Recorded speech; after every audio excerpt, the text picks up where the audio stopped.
O mês mais pequeno do ano e um mês cheio de diversidade.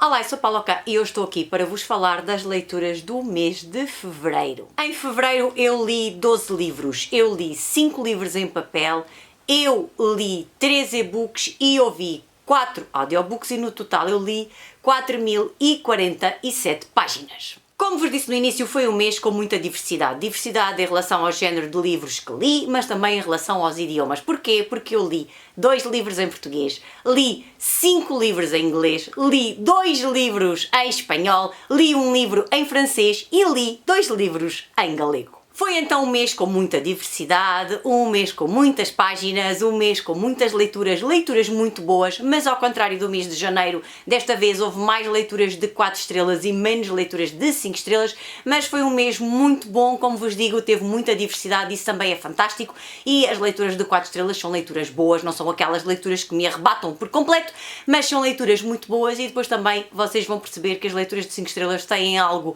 em comum, algo que cada vez é mais frequente nas minhas leituras. Vou então começar pelas leituras de 4 estrelas. O primeiro livrinho do que vos vou falar é de Sir Arthur Conan Doyle e é Studying Scarlet and the Sign of the Four, de uma box maravilhosa que eu tenho com os livros de Sherlock Holmes. Temos aqui 2 histórias, temos aqui as primeiras histórias onde aparece o Sherlock Holmes, temos aqui como é que o Sherlock Holmes conheceu o Dr. Watson aqui nesta primeira história, a Studying Scarlet, como é que eles dois se conheceram, como é que o Dr. Watson ficou maravilhado com as capacidades de dedução que tem o Sherlock Holmes. E temos aqui uma história também que nos leva para os Estados Unidos da América, para o estado de Utah, e como é que isso tem relação com a Inglaterra, que relação pode haver, que tipo de história é esta, não vou adiantar muito. Depois de Sign of the Four, temos uma história que nos leva para um tesouro que estava escondido na Índia, também nos leva para fora de Inglaterra, e que relação é que isto também pode ter com o Sherlock Holmes, não é? Que vivia em Londres. Gostei destas 2 aventuras, são as primeiras aventuras do Sherlock Holmes. Eu adorava ver os episódios do Sherlock Holmes com o Jeremy Brett. Para mim o Jeremy Brett é aquele Sherlock Holmes antigo. Depois também gostei de ver a adaptação moderna de Sherlock Holmes com o Benedict Cumberbatch, também gostei muito, mas a antiga, claro, é mais este espírito que temos aqui nos livros, destes clássicos, destas histórias de Sherlock Holmes. Gostei muito destas 2 aventuras, são aventuras pequeninas, o livro é muito pequenino e como tem 2 aventuras, são aventuras muito pequeninas e claro que nós nunca conseguimos descobrir nada porque o Sherlock Holmes é brilhante. Como eu dizia, não é elementar, meu caro Watson, o Sherlock Holmes é brilhante e consegue descobrir coisas que nós não conseguimos descobrir. Os nossos poderes de dedução não são como os poderes de dedução do Sherlock Holmes, que é simplesmente fantástico e consegue descobrir tudo, portanto eu gostei destas 2 aventuras. Outros 2 livrinhos de 4 estrelas, vou deixar aqui os 2, já não os tenho comigo, li-os em papel mas já não os tenho comigo porque já os devolvi à minha colega Carmen. Estou-vos a falar de A Memória dos Meus Passos e de Infâmia, 2 livros que eu li em galego, já gravei um vídeo com esta aventura de ler em galego, vou deixar aí o card e vou deixar também na caixa de descrição o link para o vídeo. Na Memória dos Meus Passos temos aqui um rapaz que anda à procura de uma grande paixão da Paula no Porto. Em Infâmia temos aqui uma professora de Direito que vai começar aqui a investigar o desaparecimento de 2 irmãs e depois nós vamos descobrir que nesta terra para onde ela foi viver e dar aulas, que há por aqui muitos mistérios. Eu gostei muito destas 2 leituras de 4 estrelas, e se têm curiosidade em saber mais sobre estas 2 leituras ou saber mais como é que foi a minha aventura em galego, vejam o meu vídeo. Mais uma leitura de 4 estrelas, desta vez um audiobook que eu ouvi em espanhol, chama-se El Italiano, é de Arturo Pérez Reverte, e conta-nos aqui uma parte da Segunda Guerra Mundial que eu desconhecia. Temos aqui mergulhadores de combate italianos que afundavam barcos que estavam atracados em Gibraltar e na Baía de Algeciras. Então temos aqui uma espanhola que conhece um destes italianos, depois temos por aqui uma história de amor. Eu gostei do livro, gostei da história, também gosto da parte em que o autor nos conta que ouviu falar desta história, que foi fazer uma pesquisa, que depois resolveu contar a história, portanto ele também fala um bocadinho da sua experiência ao escrever esta história e de como é que teve interesse nesta história, como é que a conheceu, como é que tive interesse para escrever um livro sobre esta história. Eu não conhecia nada desta parte da Segunda Guerra Mundial, vocês sabem que eu me interesso muito pela Segunda Guerra Mundial, que gosto de ler imensos livros sobre a Segunda Guerra Mundial, não só sobre o Holocausto, mas sobre a Segunda Guerra Mundial, então eu não conhecia conhecia nada disto, nada do que se tinha passado em Gibraltar, por isso estava mesmo muito curiosa e gostei da história. A história de amor não foi propriamente a parte que eu mais gostei, porque eu não sou propriamente dessas pessoas assim muito românticas, já vos disse várias vezes, então não foi a parte que eu gostei mais, mas a parte da Segunda Guerra Mundial. Estávamos no ano de 1942-1943, achei esta parte muito interessante e gostei mesmo muito de ouvir este audiobook. Também é muito interessante ouvir audiobooks em espanhol e não só audiobooks em inglês, portanto também gostei dessa parte da experiência. Os narradores espanhóis também normalmente são muito bons narradores e a narração não se torna nada aborrecida, portanto gostei mesmo muito deste livro. Outro livrinho de 4 estrelas, desta vez um e-book, Verdades Ocultas, da dupla Orff and Rosenfeld. É o livro número 7, eu estava desejosa de ler este livro, mas a versão em papel saiu, se não me engano, em novembro e a versão e-book só saiu agora em fevereiro. Também li os outros em e-book e agora li este. E o que é que eu tenho para vos contar sobre este livro? Este livro tem duas histórias diferentes. Temos aqui a história de uns assassinatos, umas pessoas que andavam aí na rua a matar pessoas com uma arma e matavam pessoas. E depois temos a história do Billy que já vem de trás, e nós ficamos a saber muito mais sobre a história do Billy e confesso que a primeira parte, a parte dos assassinatos, não foi assim a minha parte preferida, não gostei muito, também se resolveu demasiado cedo, não sei, não me cativou muito essa parte. Gostei mais da parte do Billy e também da parte de Sebastian, porque voltamos outra vez aqui ao passado do Sebastian, àquele tsunami, voltamos aqui outra vez a essa história em que a filha e a mulher faleceram. Voltamos aqui um bocadinho a essa história, voltamos atrás no tempo, não é bem voltar atrás no tempo, mas é relacionado com essa parte da sua história pessoal. Portanto, eu também gostei dessa parte do Sebastian, gostei da parte do Billy. Como vos digo, não gostei muito da investigação criminal, é desta parte aqui, destes tiroteios e destes assassinatos. Essa parte não me conquistou muito, se calhar por causa dos criminosos, não me conquistou por aí além. Mas as outras partes sim, e por isso é que eu acabei por lhe dar 4 estrelas. Não é um livro para mim de 5 estrelas, nem pouco mais ou menos, mas também entre as 3 e as 4 eu acho também era injusto dar-lhe 3 estrelas, simplesmente porque a primeira parte não me conquistou muito. Mas já fiquei com muita curiosidade para o próximo livro. Acho que já vi por aí que o próximo é o último, estou muito curiosa, espero que saia no próximo ano, quero muito ver como é que esta história termina. Outro livro de 4 estrelas, outro e-book, El Libro Negro de las Horas, de Eva García Sáenz de Urturi. Esta autora já escreveu a trilogia de La Ciudad Blanca. Eu acho que em Portugal já publicaram também o segundo livro da trilogia. Eu já li a trilogia há imenso tempo. E aqui temos só uma das personagens da trilogia, o Inspetor Kraken. E temos aqui, ele recebe uma chamada, a chamada está relacionada com a sua mãe e daqui vem um grande mistério relacionado com a mãe, em que a mãe podia ser uma falsificadora e podia ter falsificado um livro muito antigo, muito importante. E ele tem que procurar esse livro. Então temos aqui um grande mistério também à volta da mãe deste inspetor, do Inspetor Kraken, que nesta altura já não é inspetor.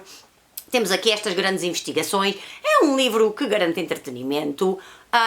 Li relativamente rápido, ainda tem algumas páginas assim, não sei se 300 ou 400 páginas, ainda é assim. Não é pequenino nem é grande, mas ainda tem uma quantidade razoável de páginas, mas li relativamente rápido e gostei da leitura, gostei do mistério, gostei de como é que isto tudo se desenrolou.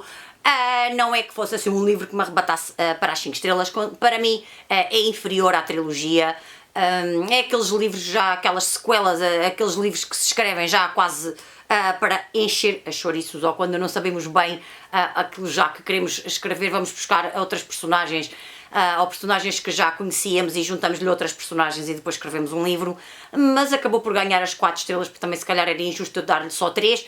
Foi um livro, como vos digo, que me garantiu o entretenimento, li relativamente rápido, estava curiosa para saber o que é que ia acontecer, mas confesso que gostei muito mais da trilogia. A trilogia foi muito mais emocionante, mais interessante, mas este livro tem uma parte boa porque fala de livros e fala da paixão pelos livros antigos, uma paixão por ter uma biblioteca em casa, e essa parte também se calhar ajudou a que o livro levasse as 4 estrelas e por isso acabou por ser uma boa leitura. E como vos digo, um livro que fala de livros é sempre um livro interessante. Outro livrinho de 4 estrelas, um livro em francês, La Liste de mes envies, a lista dos meus desejos. Temos aqui um casal já com quase 50 anos, já temos aqui aquele casal que a paixão parece que já se esfumou, e um dia ela recebe dinheiro, eu não sei se era no Euromilhões, mas recebe assim muito dinheiro. E então começa a pensar o que é que eu vou fazer com esse dinheiro, o que é que eu vou comprar, e então começa a fazer listas daquilo que queria comprar com esse dinheiro, porque é estranho se calhar quando nós recebemos uma grande quantia, também não sabemos muito bem o que é que queremos fazer ao dinheiro, o que é que queremos comprar logo imediatamente, se isto tem prioridade, se aquilo não tem. E depois também que influência teve ganhar esse dinheiro na vida daquele casal, será que teve influência, será que não teve? Eu achei este livro muito interessante, não é uma leitura de 5 estrelas, não é um livro que me arrebatasse por completo, mas foi um livro muito interessante, é sempre bom ler em francês e não perder o hábito de ler em francês. O livro também é muito pequenino, lê-se, eu já não sei se li em 2 ou 3 dias, li em pouco tempo também. E gostei da história, gostei de pensar e de refletir sobre este assunto.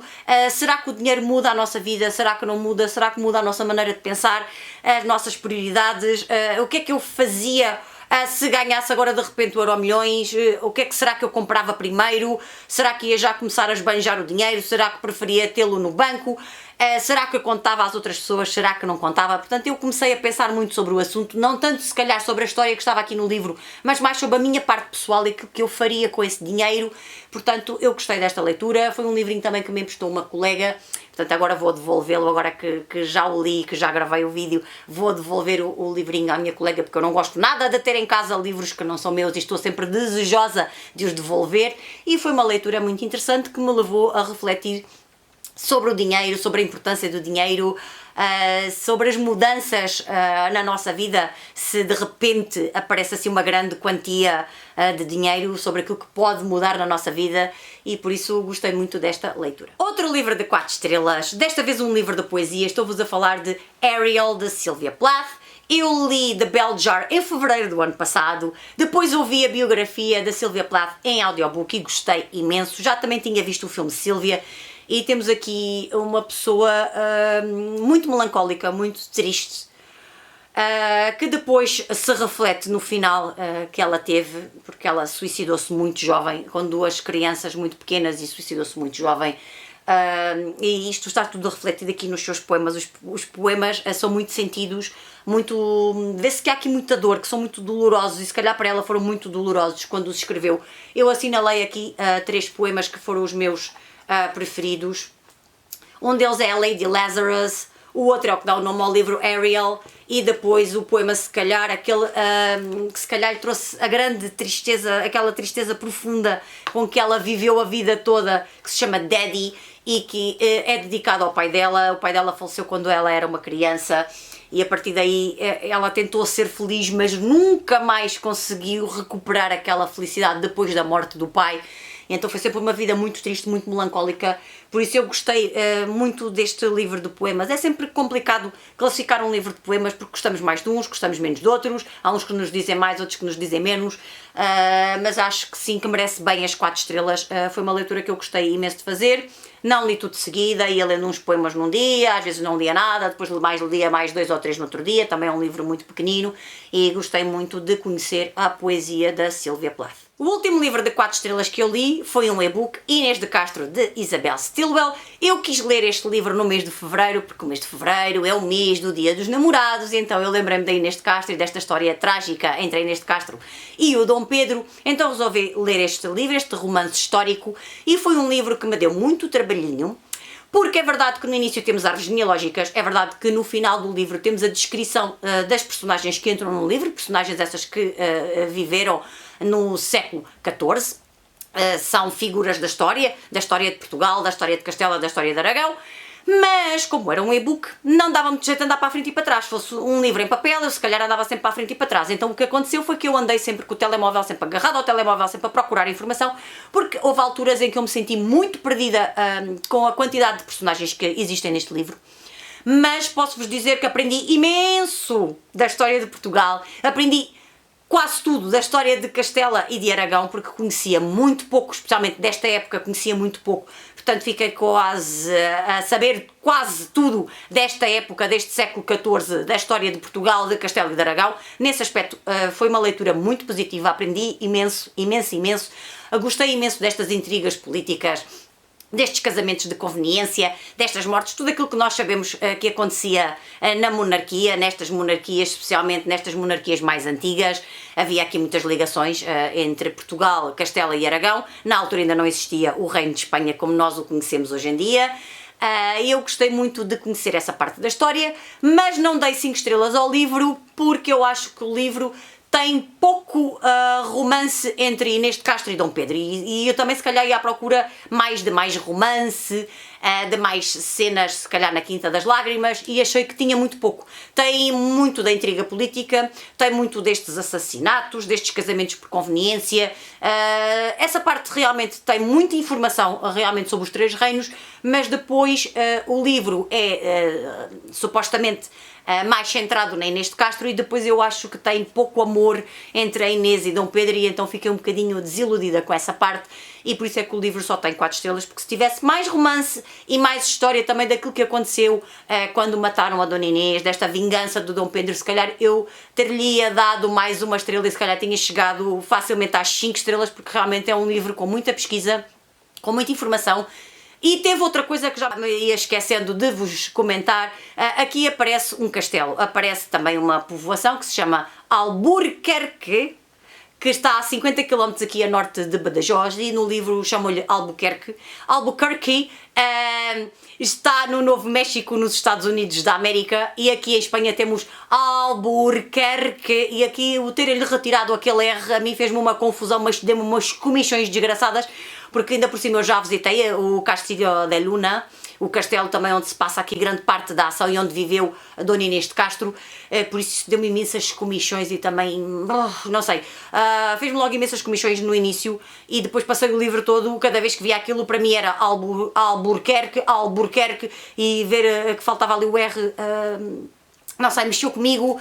Posso perceber que se calhar para português seja mais fácil, ou em Portugal, chamar-lhe Albuquerque, mas eu não gosto nada das traduções dos nomes das cidades, dos países, não gosto nada quando se traduzem, então isso fez-me imensa comichão, e ainda por cima eu já visitei o castelo, já estive em Alburquerque, sei que está aqui tão pertinho de Badajoz, e então isso fez-me imensa comichão, se calhar também por isso a nota tinha que ficar nas 4 estrelas, mas como vos digo, foi uma boa leitura, aprendi imenso de história, por isso gostei muito de ler este livro. Vou-vos falar agora dos livrinhos de 5 estrelas. Foram 3, os livrinhos de 5 estrelas, foram 3 audiobooks e foram 3 audiobooks de não ficção. Porquê? Porque cada vez tenho mais interesse em ler livros de não ficção ou ouvir audiobooks de não ficção, e sei à partida que tudo aquilo que é de não ficção me vai entusiasmar, sei à partida que vai ter classificações de 4 ou de 5 estrelas, e foi isso que aconteceu agora no mês de fevereiro. O primeiro audiobook que eu ouvi de 5 estrelas foi Gulag. Eu gostei imenso. Temos aqui a história destes campos de concentração soviéticos, quando é que eles apareceram, quando é que eles desapareceram, portanto, o seu aparecimento na altura da Revolução Russa, depois durante o período de domínio de Stalin, e depois quando terminaram, já quando estava a governar Gorbachev. E eu gostei mesmo muito, é uma escrita fantástica que não aborrece, é um livro de não ficção, claro, tem imensos factos. Eu já tinha lido Arquipélago do Gulag do Solzhenitsyn, portanto eu já mais ou menos também sabia por onde é que ia a história, mas realmente é um livro muito completo, com muita informação, um livro muito interessante para quem quer saber mais sobre a história dos Gulag, por isso eu gostei mesmo muito desta leitura, por isso tinha que ser de 5 estrelas, porque realmente aprendi imenso. E gostei mesmo muito. Eu sei que o livro foi lançado em Portugal também há pouco tempo, eu acho que já tinha sido lançado antes, já não sei se agora já é uma nova reedição. Este livro também ganhou o prémio Pulitzer, portanto é realmente uma leitura 5 estrelas sem dúvida nenhuma, porque é um livro que traz realmente muita informação, que nos mostra tudo aquilo que aconteceu nos Gulag, como é que as pessoas eram presas, o antes de ir para os Gulag, o depois, a vida nos Gulag, por isso gostei mesmo muito deste livro. Outro audiobook de 5 estrelas, também da não ficção, Cast the Origins of Our Discontents. Temos aqui um livro sobre os Estados Unidos da América. Portanto, a parte principal do livro é sobre os Estados Unidos da América, mas depois temos a comparação com a Alemanha nazi e a comparação com a Índia. E porquê? Porque a autora faz também esta comparação em relação às castas. Nós sabemos que a Índia é um país onde existem castas, existe aquela hierarquia, ninguém pode subir ou descer da casta onde está, onde nasceu. A casta mais baixa é a casta dos intocáveis, é tipo a escumalha da sociedade. E depois a comparação também entre a Alemanha da raça ariana e a Alemanha dos judeus, portanto a raça que é superior à raça que é inferior, e depois temos os Estados Unidos da América. E também nos Estados Unidos da América pode-se considerar que há um sistema de castas que está implementado, em que há raças que são superiores e raças que são inferiores. Eu achei esta comparação muito interessante. Realmente a parte dos Estados Unidos é a parte mais focada, mas gostei mesmo muito destas comparações com a Alemanha nazi e com o sistema de castas que existe na Índia. Casta é essa que é uma palavra de origem portuguesa. Eu gostei mesmo muito destas comparações. Gostei muito de conhecer um bocadinho mais sobre a realidade dos Estados Unidos e sobre esta realidade deste sistema de castas que está implementado e que se calhar às vezes não é muito perceptível, mas existe racismo, existe xenofobia, portanto existem raças superiores e raças inferiores. Portanto eu gostei muito destas comparações que a autora fez, para também ser mais fácil de explicar aquilo que acontece nos Estados Unidos, e por isso tinha que ser um audiobook de 5 estrelas. Para terminar, outro audiobook de 5 estrelas, On Writing a Memoir on the Craft, de Stephen King. Temos aqui um audiobook de não ficção, temos aqui o Stephen King a narrar o seu livro, o seu audiobook. Essa parte é sempre muito interessante quando são os próprios autores que narram os audiobooks, porque isso traz uma riqueza imensa que não pode ser superada por uma leitura de um livro em papel ou de um e-book. Não há nada que supere a narração de um audiobook pelo próprio autor. Então Stephen King conta-nos um bocadinho da sua experiência enquanto escritor, conta-nos um bocadinho também da sua vida, portanto conta-nos aqui a sua biografia, e depois também temos aqui alguns conselhos que ele deixa para escritores ou pessoas que queiram ser escritoras. Eu gostei mais da parte em que ele fala da sua biografia. Alguns dos conselhos são interessantes e a forma como ele conta isto tudo tem muito humor e também é muito interessante. No final deste audiobook também há aqui uma entrevista em que ele fala também com o filho, também é muito interessante ouvir essa entrevista, e o humor todo que está presente nessa entrevista é muito interessante. Gostei mesmo muito deste audiobook e realmente é muito bom terminar o mês de fevereiro também com um audiobook de 5 estrelas, com um audiobook de não ficção, um audiobook tão interessante, narrado pelo Stephen King, que deve ser uma pessoa extraordinária de ouvir, porque tanto no audiobook como depois na entrevista revelou-se uma pessoa também com muito humor, muito engraçada, com as piadas ali bem metidas no sítio. Portanto, eu gostei mesmo muito de ouvir este audiobook. E foram estas as leituras do mês de fevereiro. Leituras diversificadas, tanto no género de livros que li, como nos formatos em que li, como nos idiomas em que li. Foi realmente um mês pequenino, mas um mês muito interessante. Eu gostei muito das leituras do mês de fevereiro e acho que foram realmente leituras muito diferentes, mas todas muito interessantes. Digam-me nos comentários se já leram algum dos livros ou se têm curiosidade em ler algum deles. Eu vou gostar de saber tudo aqui na caixa de comentários. Não havendo mais nada para vos contar, eu vou-me despedir. Um grande beijinho e até ao próximo vídeo. Tchau!